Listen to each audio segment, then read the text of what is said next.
का हो का बाजार बनवले बारू हो खबो बेकाबू बाबू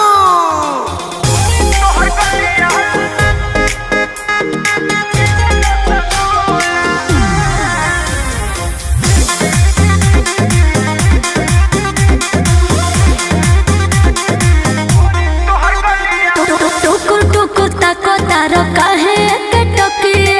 सुपर सामान देखे गइलो सनके तो का करी रे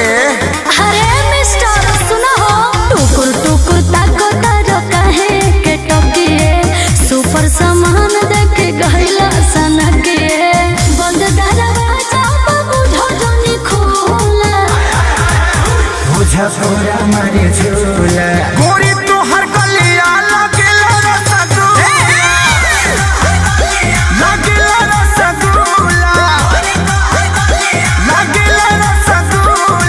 तनी पेड़ के आओ पतरी कमरिया तोहर कोन गोरिया अरे जिया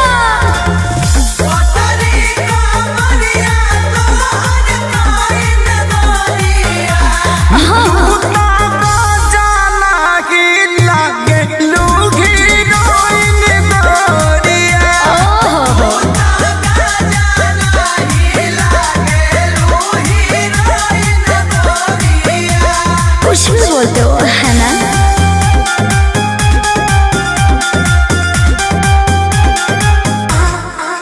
कहते हो तो के बेकाबू रे बाबू हमारा में बाबू समझा दो रे बाबू डाइन हइसका रे चुप हे गरीब के उधार कदा हो अपना नाम पर चढ़ा के ओ पार कदा हो टूट जाई तुम्हारी बाबू खाना जोनी उल्हा बुझा छोरा मारे झोला गोरी तो हर गलिया लगेला रसगुल्ला लगेला रसगुल्ला लगेला रसगुल्ला साचू का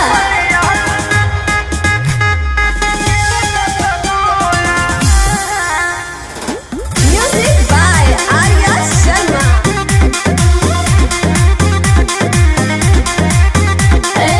ढेर जदि खइबो तो बजाइबो रस से भरल बानी बजाइबो डूब के निकलियो ये ठीक से कराए जानी तू दुकानदारी बिना खइले मनी है ना अखिले सीखे सारी जाए पंकज होई है आगो बोला बुझा छोरा मारे झोला का गोरी तो हर गलिया लगेला रसगुल्ला अच्छा लगेला रसगुल्ला लगेला रसगुल्ला अरे जिया राजा राज करो